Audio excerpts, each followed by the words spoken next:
होता है? होली का मतलब जानती हो तुम? हाँ, मुझे तो पता है। रंग खेलना, मस्ती करना और गुजिया खाना। हाँ, पर इसके पीछे भी एक पौराणिक कथा है। क्या तुम सुनना चाहोगी होली की कहानी? हाँ हाँ मम्मी, प्लीज मुझे सुनाओ ना। तो चलो सुनते हैं। प्राचीन काल में हिरण्यकश्यप नाम का एक असुर था, जिसे ब्रह्मदेव से वरदान मिला था कि संसार में कोई भी जीव जंतु, देवी देवता, राक्षस या मनुष्य उसे ना मार पाए। वो ना ही दिन में मरे, ना रात में, ना पृथ्वी पर मरे, ना आसमान में, ना घर में और ना बाहर मरे। यहाँ तक कि कोई शस्त्र भी उसे ना मार पाए। ऐसा वरदान पाकर हिरण्यकश्यप खुद को भगवान मानने लगा और वह चाहता था कि हर कोई उसे भगवान माने और उसकी पूजा करे। हिरण्यकश्यप का एक पुत्र था जिसका नाम था प्रहलाद। वह भगवान विष्णु का परम भक्त था और उस पर भगवान विष्णु की असीम कृपा थी। जब हिरण्यकश्यप ने अपने पुत्र से कहा कि तुम उस विष्णु की नहीं, मेरी पूजा करो, तब प्रहलाद ने साफ इनकार कर दिया। अपने ही पुत्र को भगवान विष्णु की आराधना करते देखकर हिरण्यकश्यप बहुत क्रोधित हुआ। उसने प्रहलाद को उसकी इस भक्ति के लिए कई सजाएं सुनाई, जैसे कि उसे पहाड़ की ऊंची चोटी से नीचे फेंक दिया, उबलते हुए तेल में डाला, पर इन सभी से प्रहलाद प्रभावित नहीं हुआ और हमेशा उन कठिनाइयों से बच निकलता। अब हिरण्यकश्यप सोच में पड़ गया कि प्रहलाद को सजा कैसे दी जाए। सारी प्रजा मुझसे डरती है और मुझे भगवान मानती है, मेरी पूजा करती है, लेकिन मेरा पुत्र प्रहलाद जो मुझे भगवान मानने से इनकार करता है और उस विष्णु की पूजा करता है।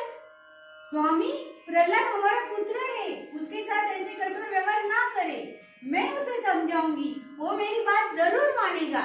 अब समझाने का वक्त गया है और शिक्षा देने का वक्त आ गया है। नहीं स्वामी नहीं, ऐसे कठोर मत बनिए, मैं उसे जरूर समझाऊंगी।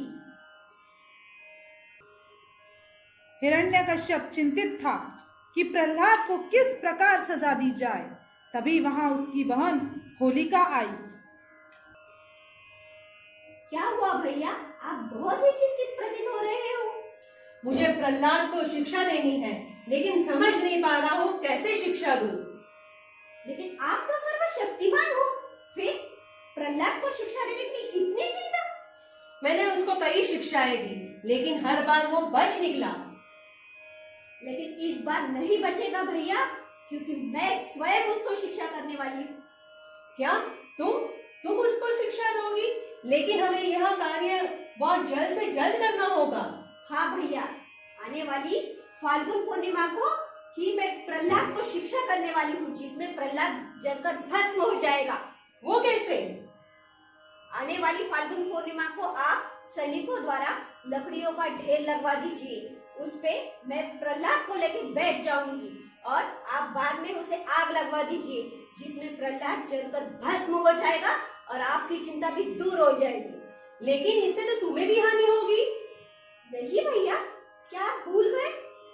ब्रह्मदेव ने मुझे स्वयं वरदान दिया है, मुझे अग्नि से कोई भय नहीं हो सकता है।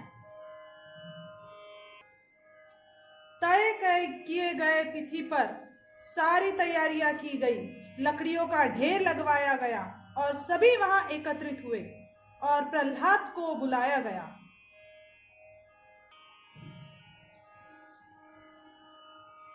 प्रणाम महाराज,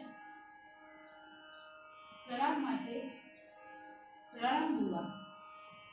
आओ पुत्र आओ, अपनी बुआ के पास आओ। क्या बात है बुआ, आज इतना स्नेह क्यों? क्या हुआ पुत्र, बुआ के स्नेह पर कोई संदेह? नहीं, आप तो मेरी माता समान है, भला माता के स्नेह पर कोई संदेह कर सकता है? तो आओ पुत्र आओ, अपनी बुआ के गोद में बैठ जा, आओ।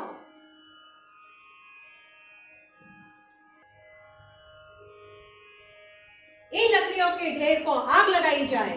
नहीं स्वामी नहीं, इतना कठोर मत बनिए। वो नन्हा सा प्रहलाद आग में जलकर भस्म हो जाएगा। उसे माफ कीजिए। जो मेरी पूजा नहीं करेगा मैं उसे माफ नहीं करूंगा। सैनिकों, मेरे आदेश का पालन किया जाए। ओम नमो भगवते वासुदेवाय। ओम नमो भगवते वासुदेवाय। मुझे तो अग्नि से कोई भय नहीं लग रहा है। प्रहलाद, क्या तुम्हें भय लग रहा है? नहीं बुआ, जैसे जैसे ये आग की लपटें मेरी ओर आ रही है, मुझे शीतलता का अनुभव हो रहा है। ओम नमो भगवते वासुदेवाय। ओम नमो भगवते वासुदेवाय। ओम नमो भगवते वासुदेवाय। भैया बचाओ, भैया बचाओ, भैया बचाओ, मैं जल रही हूँ भैया, भैया जल रही हूँ, भैया बचाओ, बचाओ। ये कैसे हो सकता है ब्रह्मदेव? आपका वरदान इस प्रकार विफल कैसे जा सकता है? हमने होलिका को अच्छे कामों के लिए वरदान दिया था, ना कि किसी निर्दोष को सजा देने के लिए। इसलिए होलिका अपने कुकर्मों से जलकर भस्म हो गई है और प्रहलाद बच गया। तो आपको कहानी कैसी लगी? कहानी तो बहुत अच्छी थी। और आपको पता चला कि होली त्योहार का नाम क्यों पड़ा? हाँ, मुझे पता चला। तो होलिका के नाम से ही इस त्योहार का नाम होली पड़ा है। हाँ, और आपको इस कहानी से क्या सीख मिली? हमें इस कहानी से यह सीख मिली कि किस प्रकार होलिका के अहंकार का अंत हुआ और प्रहलाद के विश्वास की जीत हुई। और हमें ये भी पता चला कि ये त्योहार होली क्यों जलाते मनाई जाती है। हाँ, लेकिन आज हम क्या कर रहे हैं? हम पेड़ काटकर उनकी लकड़ियों से होली जलाते हैं और पर्यावरण को हानि पहुंचाते हैं। होली जलाने के लिए सिर्फ लकड़ियों का उपयोग न करके सूखे गोबर के सूखे उपलों का उपयोग करना चाहिए, ताकि वातावरण पर्यावरण शुद्ध रहना चाहिए। होली है भाई, होली है, बुरा न मानो, होली है। आजकल तो होली का मतलब बस ढेर सारे केमिकल भरे रंग और पानी का दुरुपयोग, यही रह गया है। हाँ, हम प्राकृतिक रंग और गुलाल को उपयोग करके होली के मजे ले सकते हैं।